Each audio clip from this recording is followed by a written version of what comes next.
Gatmaytan, ang chairperson ng National Council for Children's Television. Under po yan ang Department of Education. Yan po. Maraming salamat po. Maaari na po tayong magsimula sa ating programa at ating press conference. Una sa lahat po, kaya po kami naririto po, ang objective po natin ngayong hapon nito is to align with the press for whatever statements that will be released this afternoon. Because often than not, the information is being mangled. The information that people are receiving, the Filipino people are receiving mangled information, for lack of a better term, and usually it's edited information. So we just want to align with the press so that everybody gets a comprehensive look on the decision that was made, and also to be more efficient in the dissemination of the information.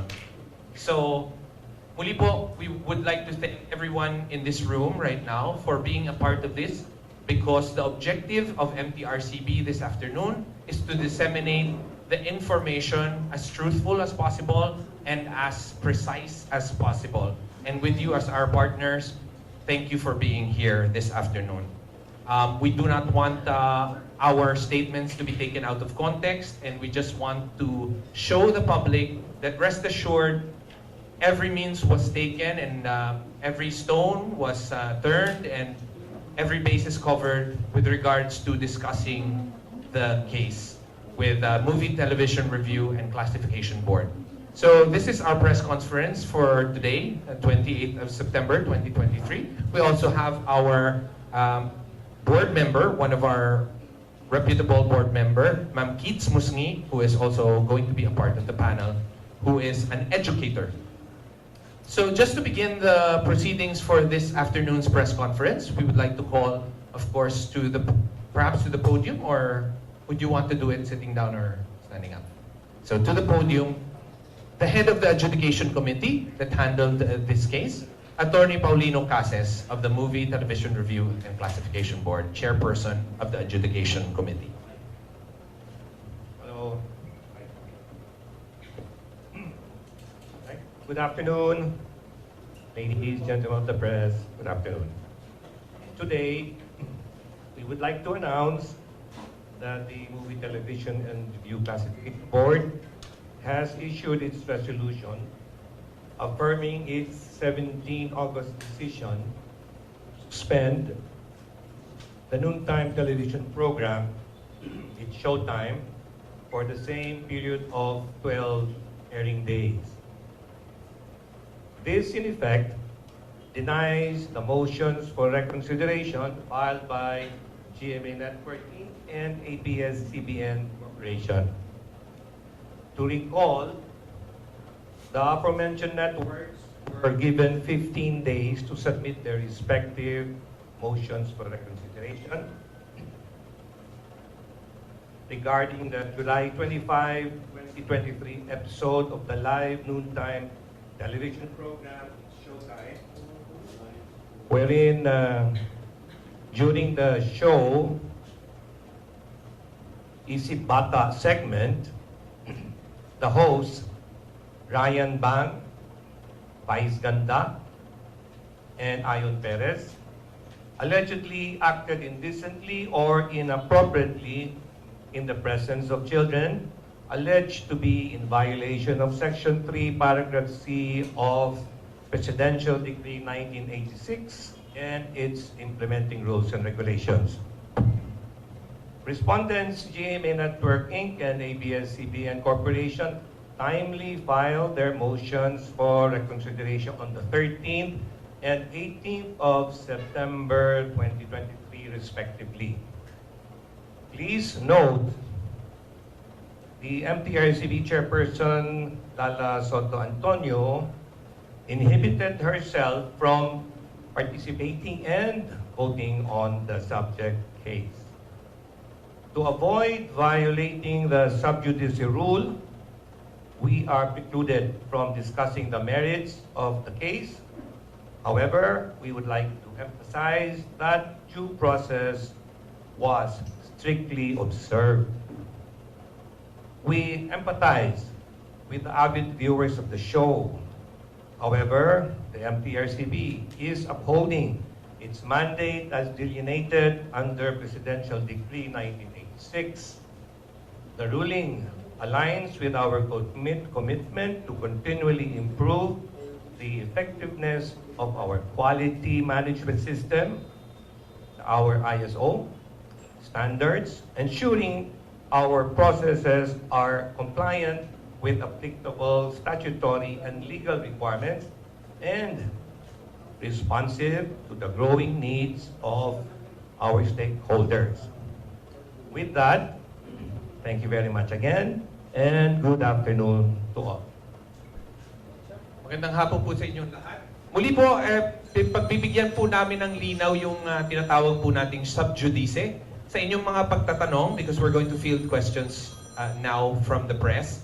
Meron po tayong sub judice rule na kung tawagin, restricting comments and questioning that pertains to pending judicial proceedings that cannot be disclosed. So, hindi po natin maaari, tangential they may be, na magtanong or mag-disclose yung mga panelist natin sa inyo ng mga patungkol sa mga issue na walang kinalaman po dun sa binasang statement pero tangential maaari kasi yung po ay tinatawag na sub judice, under proceedings pa po yun ngayon. So pinag-aaralan pa po at dumadaan po noong proseso natin ng adjudication.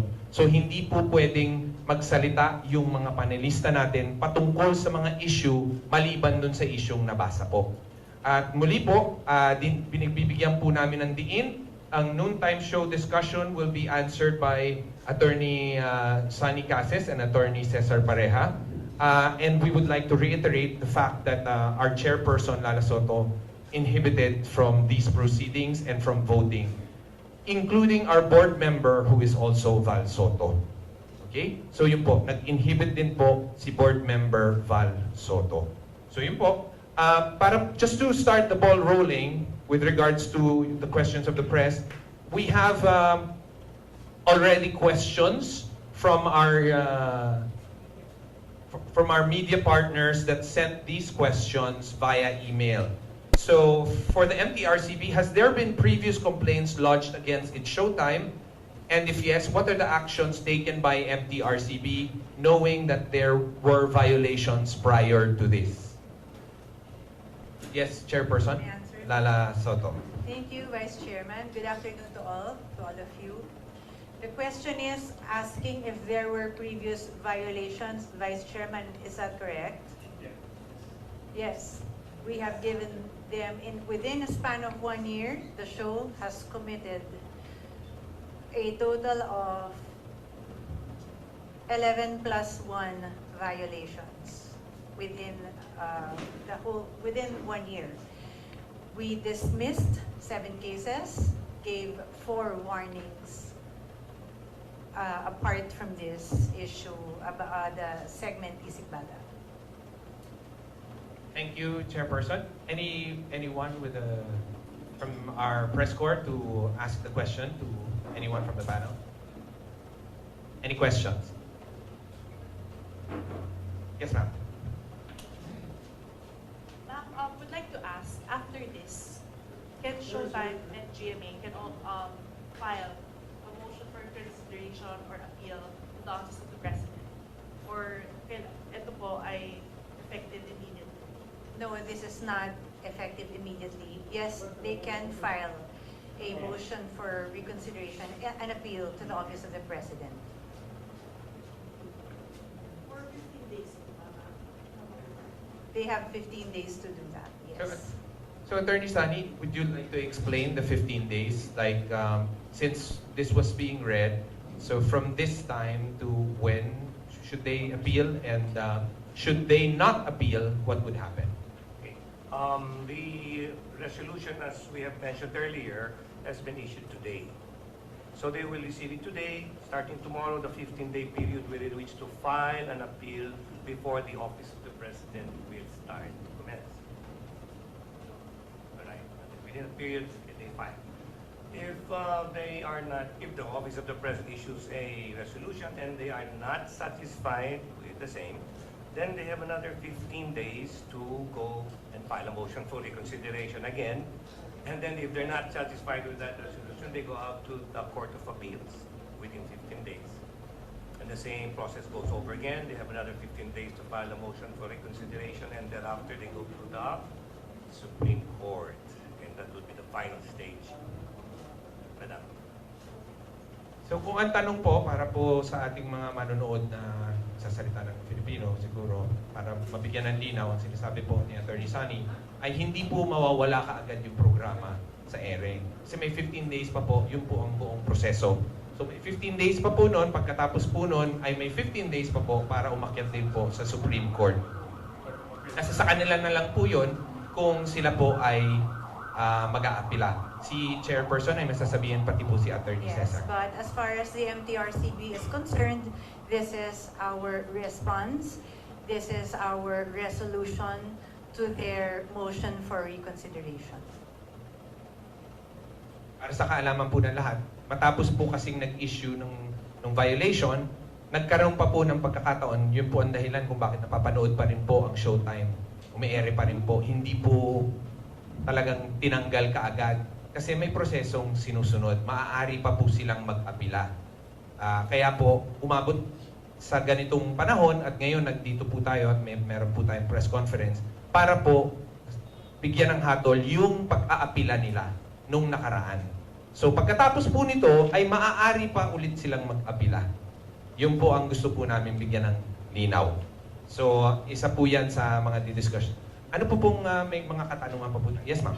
Follow up lang, ma'am. We're curious to know as well, if nag-violate nga po, or nag-violate po talaga yung segment na yun, why the segment, nila po the segment could have been suspended or i-chop nyo po yung segment na yun, but why the whole or entire Showtime show? Okay. By law, we are to suspend the network, in truth, and or the production. So we chose to suspend the production instead. And it's on them. It's supposed to be on the production to make these negotiations or the appeal. That's why they were given 15 days to be the ones to just suspend their hosts instead. But you're asking about the suspension of or removal of the segment. That's on the production as well. But we are to, by law, suspend the production.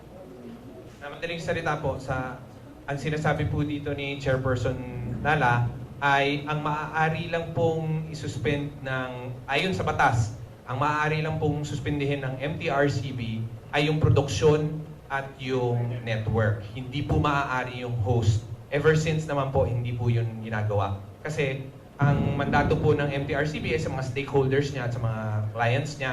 At saka po, ang produksyon, siya na po ang rerenda sa mga hosts. Yun po ang lohika nung ginagawa. At tangential to what you were saying, dun sa question na yung segment na yon, ang NCTV din po ay nag-conduct ng kanilang pag-aaral tungkol po dito sa segment po na ito na itinutukoy ninyo. At nandito po si Dr. Luis Gatmaitan na kung saan man nagfo-fall yung category that is being considered dun sa segment na yon, kung bakit ganito po yung kinalabasan na hatol, no po, at desisyon.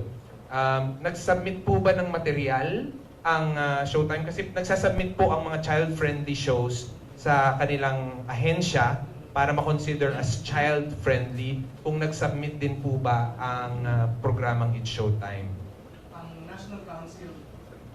The National Council for Children's Television is an attached agency of the Department of Education, and we are mandated to promote a child media environment in Philippine television, no?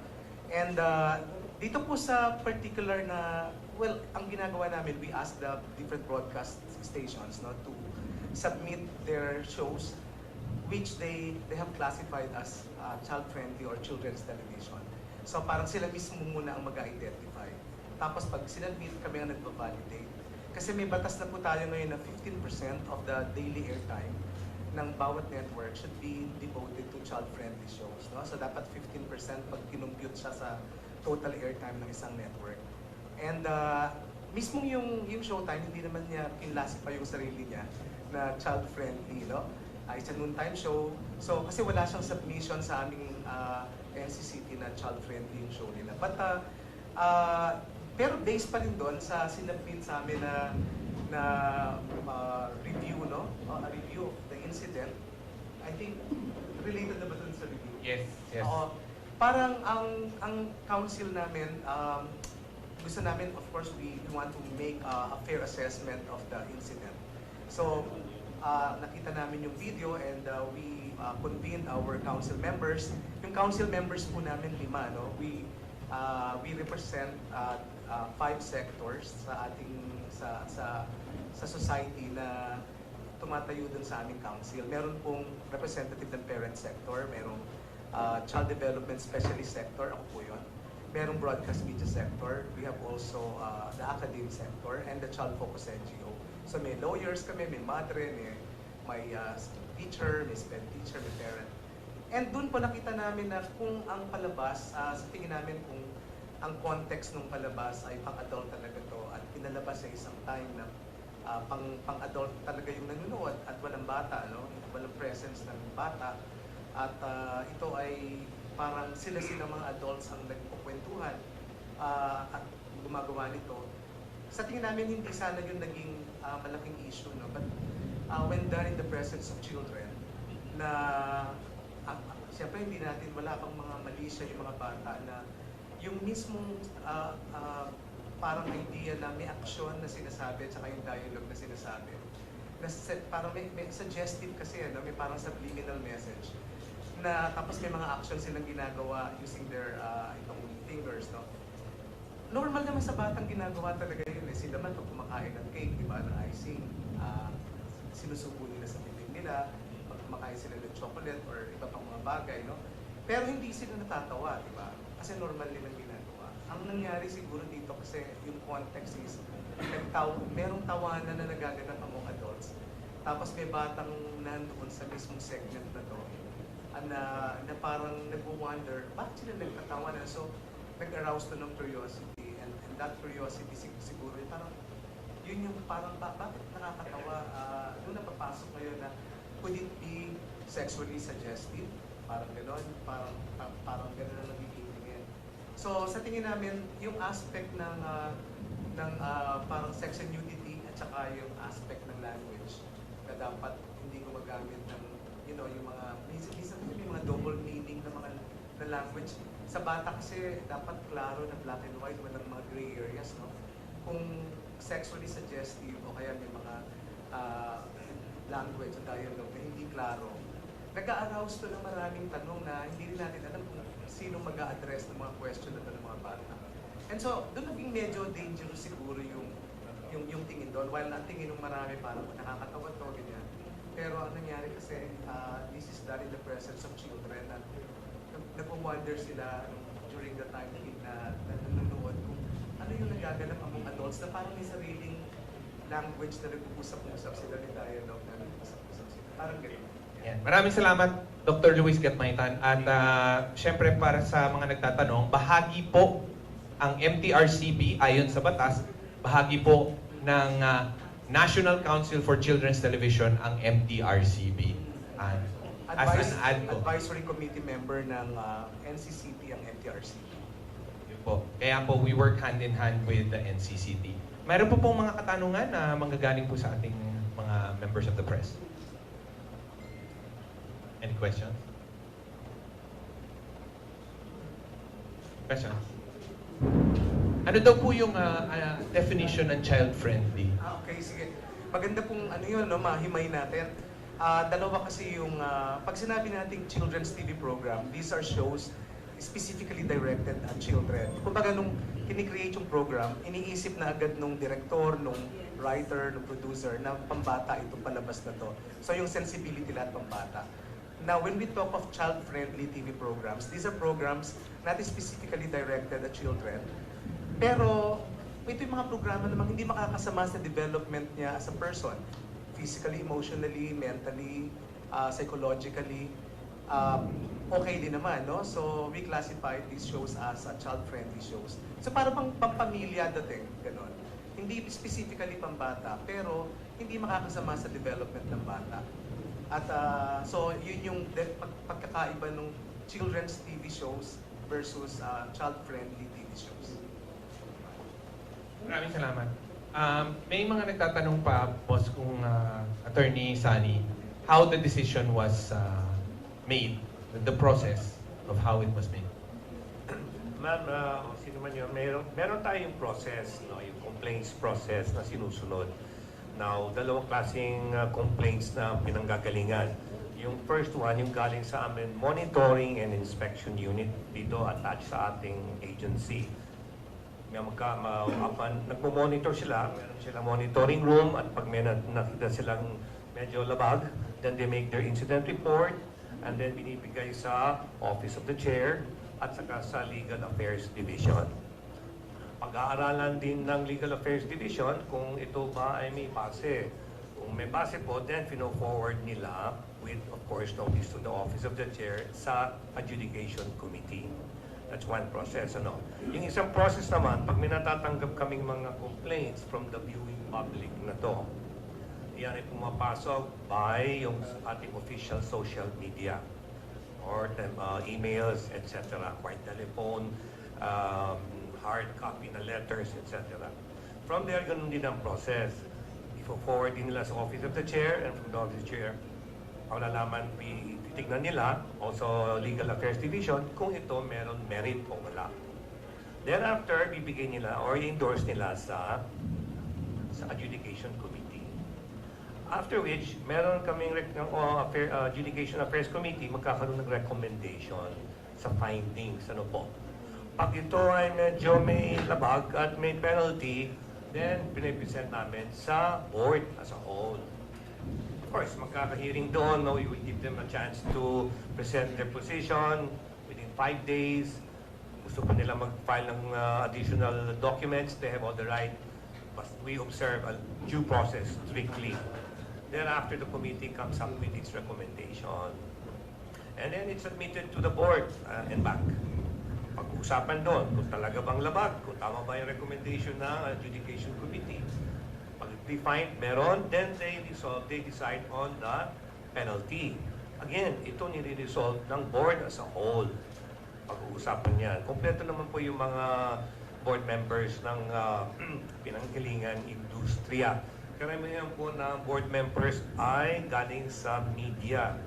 Hindi ko po more than 50%, mga 70% po. Meron tayong mga educators, meron tayong businessmen, meron tayong mga psychologists, doctors, and 5 lawyers po. So, kompleto. We come up with a resolution, then may mga suggested penalties. Doon, nag-vote na naman yung board kung anong penalty. So, mahabang process po yun. Hindi lang yung isang tao or isang committee. Pero I will have to emphasize that the chair does not participate in voting on the penalty or on the findings kung valid o hindi. Tiebreaker po ang chairperson ng board. Pag hindi nagkasundo, doon papasok. Pero generally speaking, hindi po nag-vote. Ano po? Thereafter, i-release namin yung decision, and then pagbalik, then they have the 15-day period to file a motion for recon, and then it goes on to the other process sa Office of the President. Yes, sir. Mahaba rin po, ano po? Yan po. Ang chair po namin ay may dadagdag pa po. Yes, I just wanted to add regarding complaints. Each and every complaint are dealt with individually. Each and every case are dealt with individually by the adjudication committee. But with regard to the complaints, it doesn't really matter how much complaints we receive. Whether it's a complaint or a movie, just a movie for review, TV series, sample episodes, or a TV plug, any material that is submitted to the MTRCB is still subject to the interpretation and the judgment of the board. So, ang sinasabi lamang dito, ibig sabihin, kahit 100 pa yung nagko-complaint, kapag sa palagay ng board ay hindi valid, then it will be dismissed. But pag magkakaroon kami ng kunyari complaints, 1, 2 o ilan lang, sa palagay naman ng board ay kinakailangan dumaan sa adjudication committee, ito ay kakaroon ng nararapat na penalty. Just to clarify with regard to complaints. Yes, ma'am. So nangangahulugan, sa kaso po ito at sa pagdedesisyon natin, ang pangunguna po nito ay may nag-complain po. May natanggap na, may hinain na complaint Are you referring to to the case. Isip Bata segment? Apo. With regard to the Isip Bata segment, we want to make it clear, we received voluminous complaints on this segment. Aside from the voluminous complaints that were filed in the MTRCB, we also received personal messages. The board received personal messages of their own family members and friends complaining about the segment and the manner that it was done. Para po siguro sa mga abogado po, may mga nagtatanong kung babalik pa po. Kasi napagdesisyonan po ba ito ng board na para mabigyan linaw lang po. Yung desisyon po natin ngayon ay desisyon po ng mga board members. Ikalawa, babalik pa po ba yung pagdedesisyon sa MTRCB? Or hindi na? Kasi ito na ba yung huling beses para bumalik sa MTRCB? Insofar as this case is concerned, ito na yung last step ng MTRCB in this case na we issue a resolution regarding their motion for reconsideration. After this, it's up to the respondents if they want to comply, na they agree, sige, they will just take the penalty, or they can now they have 15 days to go to the Office of the President and appeal our decision. In such a case, doon na yung venue, hindi na sa akin. Tapos na yung aming part of this case. So ito na po yung huli. Meron pa pong katanungan from the press? Yes, ma'am. Attorney and ma'am, pa-clarify lang po, was during the course of the decision making, was there a dialogue with the hosts? And kung nagkaroon po ba ng dialogue, magbabago po ba ang naging desisyon? Could it be like working hand in hand na po MTRCB and the host? Or ano po kaya ang masasabi natin?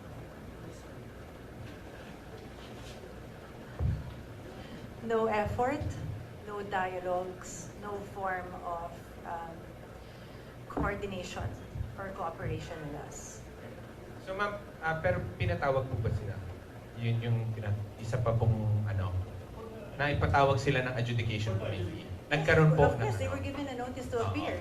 Pero hindi That is po why sila. they appeared in the hearing and they were given due process. Dumating po ba sila? Magbabago po ba ang desisyon ng board to suspend? Or what do you think? Ay, yun po. Okay, ma'am.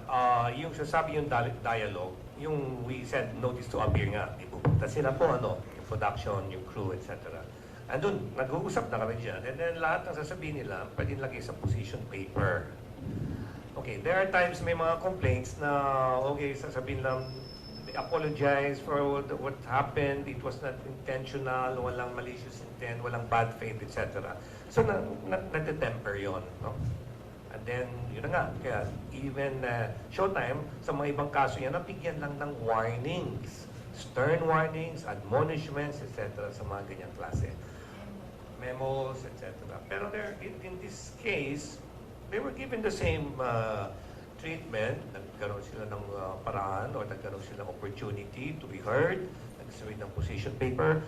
Nag-usap din doon. Pero sa dialogue, out of that, wala po. Hindi namin nina-entertain mga ganyan. So yun po ba yung tinatanong kung nag-reach out po sila sa atin or tayo po ang nag-reach out sa kanila? Yun po ba? During the 15 days? No, the first. Nagkaroon ng dialogue. Parang sinasabi dito, ma'am, nagkaroon ng adjudication hearing, which is, in some way or form, that's the dialogue. Kasi pumunta po dito sa opisina yung mga taong involved sa produksyon. So nag-usap-usap po. Pagkatapos po ay binalik po, tama po ba, attorney? Binalik po sa board, nag-ulat, nag-convene po yung adjudication committee kung ano po yung resolution at presenta sa board members sa isang board meeting para pag-usapan. Pagkatapos po nun, yung motion for reconsideration na po pinag-usapan. Pero with regards to motion for reconsideration, baka pinagtatakahan po nila, dalawa po yung nabanggit ninyo, GMA and ABS-CBN. Dalawa po kasi yung naghain ng motion for reconsideration. Was there a difference between the one that was filed by GMA and ABS-CBN? Well, basically, mayroon naman difference, pero we have to respect it's under sub judice. We cannot discuss that matter. Sorry. Hindi naman confidential, pero hindi pa po tapos kasi sa paglilitis. We have to give due respect na they have their opportunity pa rin to go up on appeal to the office of the president and present their case anew, and we cannot be saying something that can preempt that. That would be violative of the due process rule, the sub judice rule. Po, yung sub judice rule ay dahil po hindi pa rin po tapos yung paglilitis, no? Dahil maaari pa rin pong mag-apila yung programa. At from the educational sector, from our educator might have something to say with regards to the perception of these children and kung ano pong residual feeling ng educational community, yung education community. Hello, good afternoon.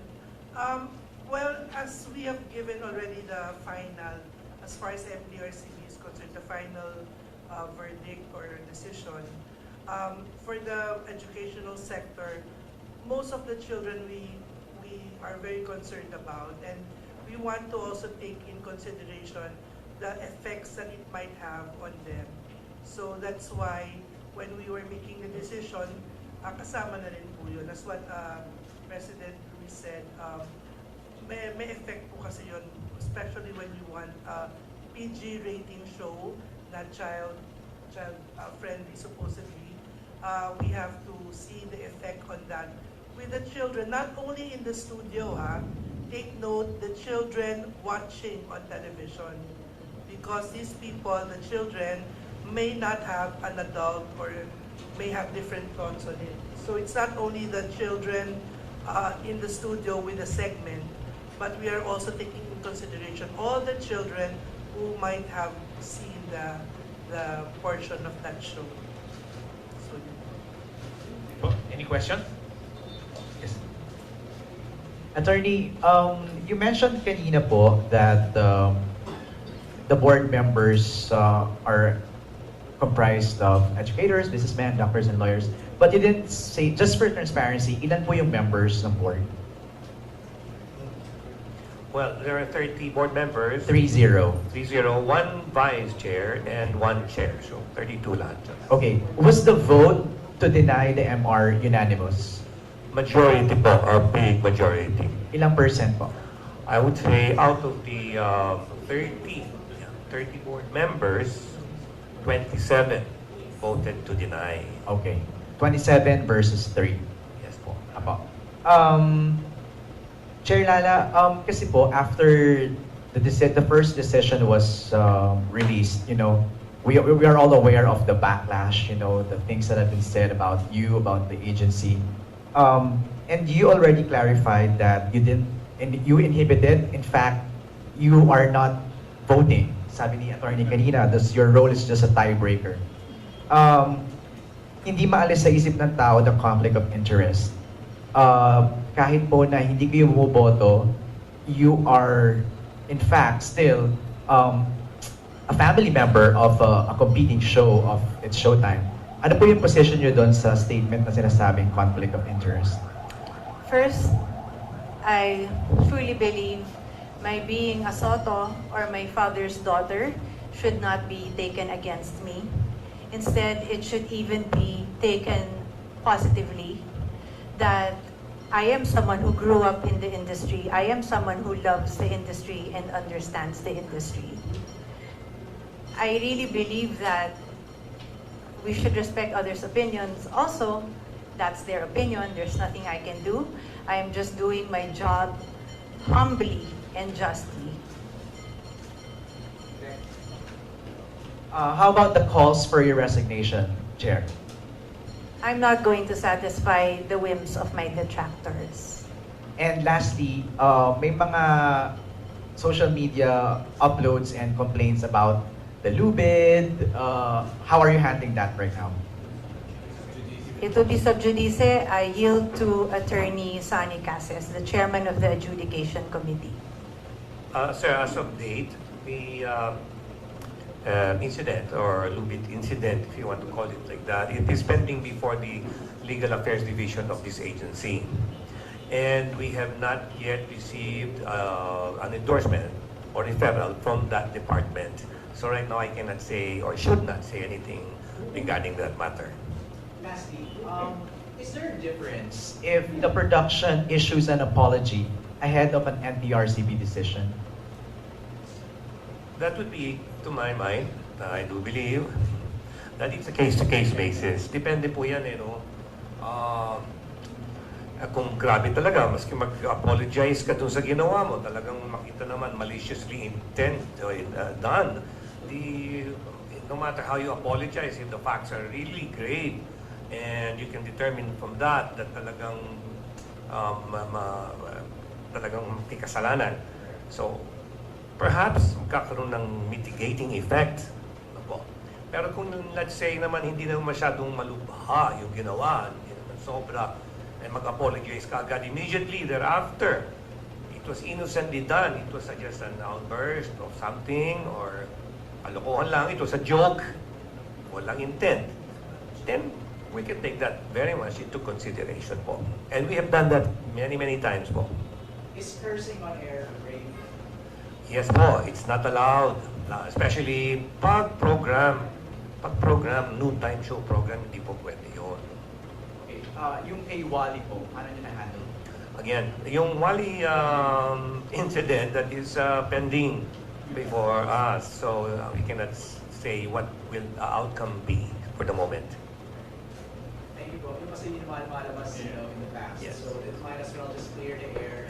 Actually, maraming salamat sa mga questions mo ganyan. Kasi may mga nagtatanong din po sa amin yan, particularly yung sinasabing conflict of interest ni Chairperson Lala Soto. So, alam po naman natin na kapag hindi marunong yung nailalagay sa posisyon, ang sasabihin naman ng mga tao, bakit siya? Pero pag halimbawa, kilala sa industriya, tama, siya ang ilagay. Kaso lang, madami siyang kakilala doon sa industriya. So, hindi po maiwasan yan, lalo na kapag eksperto at lumaki sa industriya. Hindi naman po inaasahan ng MTRCB na magkakaroon ng sigalot sa mga noontime shows. Nagkataon lang po talaga na I think dito nasusukat din po yung katatagan ni Chairperson Lala Soto. Kasi hindi niya naman po, maganda po ang pagpapamamalakad niya po sa MTRCB. Sumigla po ulit yung agency at nanumbalik yung sigla. Gawa po nung magmula nung pandemya, stay at home po at saka work from home. Muli pong nagsibalikan po ang mga board members dahil sa kanyang pamumuno. At dinatnan lang po ng isang sigalot na mag-ririgodon ang mga noontime shows. Na kung halimbawa hindi nangyari po yung rigodon, ay wala po siguro tayo ditong pinagsasamahan na challenges, no? So yun po, at siguro ay nadya na rin po na maipakita ni Chairperson Lala Soto ang kanyang katatagan sa mga ganitong paraan. So maraming salamat sa inyong pagtatanong ng ganyan. Meron pang isang tanong dito. Additional lang po, ma'am, tapos na si MTRCB, if ever may idea lang po, para lang sa kaalaman ng publiko, Office of the President ang magde-decide, particularly the President, the Executive Secretary, or there's a group there na magboboton katulad ng board ng MTRCB? Meron pang tinatawag na Appeals Committee, and usually po headed by the, of course, the Executive Secretary, and then the Executive Secretary can appoint two of the committee. Tatlo po yung composition ng Appeals Committee.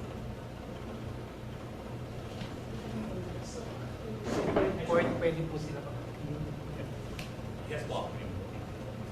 Pero sorry, I'm curious lang talaga, no? Do you think it's too harsh na suspension agad? Pwede po bang warning muna bago nagkaroon ng suspension ng decision? Chair, this is historical. This is the longest suspension. No, that's not. That is This incorrect. is the longest. There was already a suspension in the past for the same show, 20 days. This is only 12 days. Going back to your question, as I mentioned earlier, we gave them 4 warnings and 7 dismissed cases. How many warnings are we supposed to issue? How many memos are we supposed to send for them to abide by the rules and guidelines, and for them to stay within the parameters of the classification that we have given them.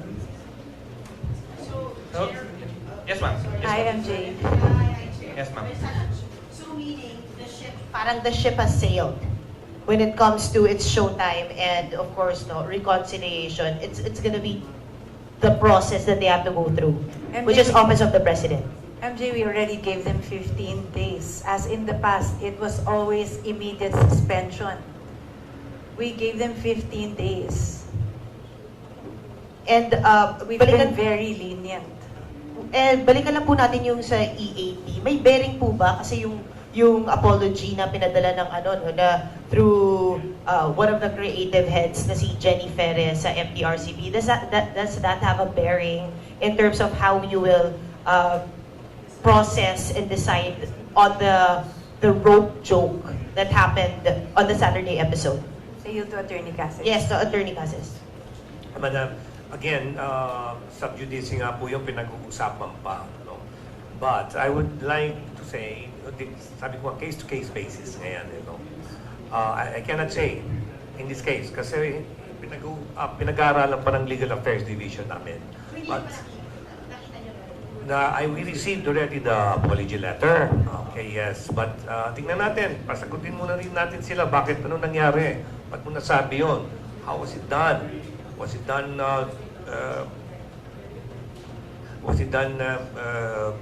you know, purposely? Or was it done because of a joke? Sabi niyo nga, di ba?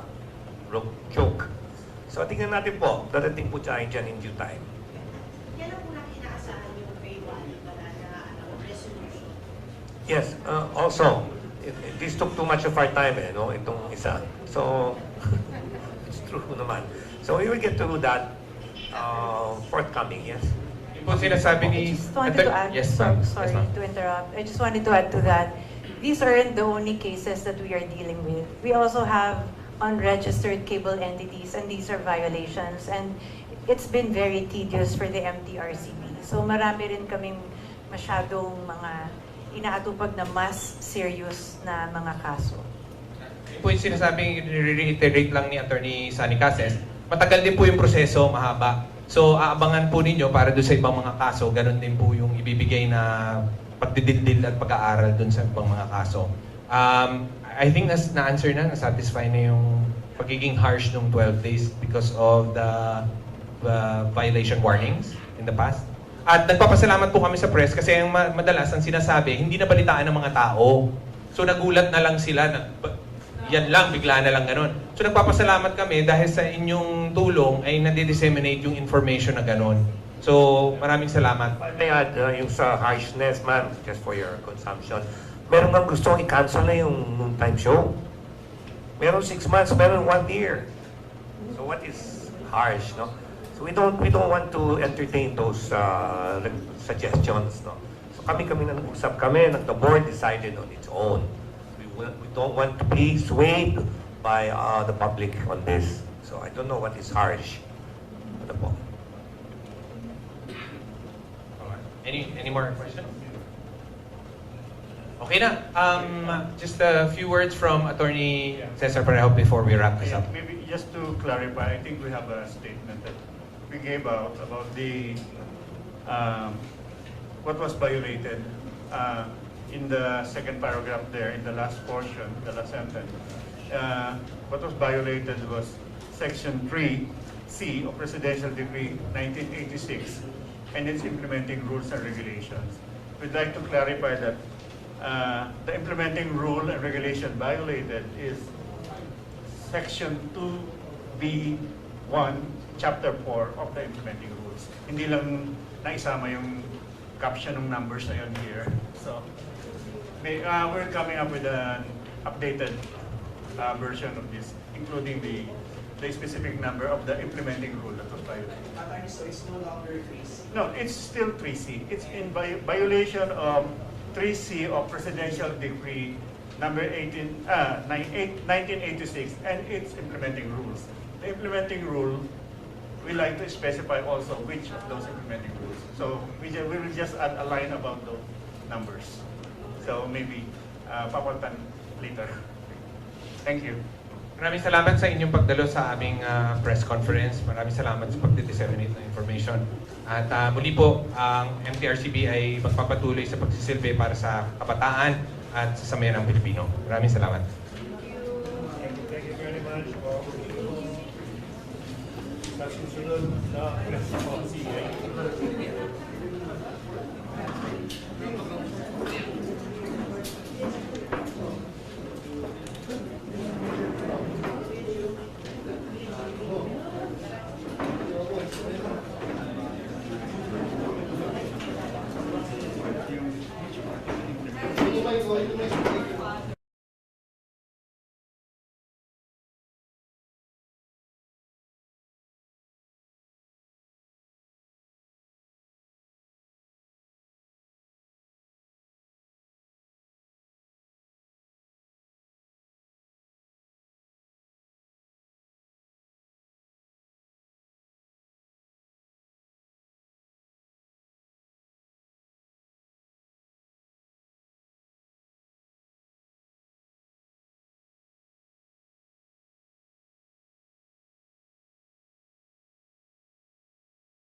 How do you reciprocate the things that has been thrown at you? Really, I really believe that the Lord prepared me for this because I grew up in public scrutiny. I saw my parents always talked about. I would read about my father or my titos and my family all the time on the papers, and bashing is not new to us at all. This is not new to me. You all know what they have said about my father in the past. So I thank God that I am unbothered. Wow. It's good that you're unbothered because grabe rin yung the agency forwarded yung mga natanggap niyo na mga threats. Yeah. They were the ones who were very much concerned, and I told them that's not true. Don't believe that. But just moving forward, Chair, yun na nga, what's gonna be next? Kumbaga, ano ba, talagang business as usual? Of course, business as usual. Like I said, this is not the only case that we're dealing with, and we have a lot to do on a daily basis, no? And of course, I'd like to reiterate, it is the core mandate of the MTRCB to deliver Filipino family value-based media and entertainment. And of course, the protection of our children is our priority. At yan ang aming paninindigan. And we know na very close-knit ang mga Soto at nagpa-family day kayo. So ano yun, hindi nyo na pag-uusapan ba pag nasa dinner table kayo ng daddy mo? How awkward ba? Or ano? You know what? It's nothing like that. Really, my parents, my siblings, my titos, my cousins, they are all so used to this. So, nagiging joke na lang siya. So dito ngayon yung kinakaharap niyo, of course you do have, it's Showtime, you also have the EAT complaints. What did your dad say about it? Well, as I've said, I inhibited myself already from any noontime show issues. And so I made sure that I inhibited myself from all the adjudication processes. So wala rin ako masyado nakikwento sa kanila when it comes to that. And it's not something I can discuss, as we've made it very clear earlier. That's why we assigned Attorney Cases, the chairman of the adjudication committee, to take over on these matters especially. And as mentioned, ang dami-dami naming ginagawang ibang bagay na kinakailangan pagtuunan ng pansin ng board ng ahensya. This kind of sets of precedent na kailangan ang mata ninyo ngayon. Eagle-eye kayo with all the programs. Alam mo, sorry to cut you, hindi na kailangan. Kasi mabilis makarating ang mga reklamo at ang mga observations. So we're thankful. Right. Parang what I'm trying to say is, ngayon kailangan mahigpit ang MTRCB sa lahat, not just one. Oh, honestly, I don't think mahigpit kami. kung makakarating din ang mga ibang shows ng makakatikim din sila ng 4 na warnings at 7 dismissed cases, siguro tapos ganun din kagrabe sa pananaw ng board ang naging epekto na bother sila, na may mga bata. Ganun din naman ang mangyayari dun sa ibang shows kapag ganyan din ang gagawin nila. Bukod po sa Showtime at sa EAT, meron pa ba kayo ibang mga show na, hindi ba tinitiktikan, ano? Pero may we mention, like 1 or 2 na talagang binabantayan nyo ngayon? Lahat ng shows binabantayan namin. Walang in particular, parang tumatop 3 ka. Parang, Ay, hindi, wala. wala naman. Lahat binabantayan. Lalo na lahat ng SPG. Lahat na SPG. Yeah. Actually, yun nga, yung mga eksena nga doon iba rin. Yes, of course. Although, higher ang tolerance talaga for SPG, precisely why they are rated SPG. Thank you. Thank you, Chair. Sila na satisfied. Oo, hindi sinabi naman namin, Chair.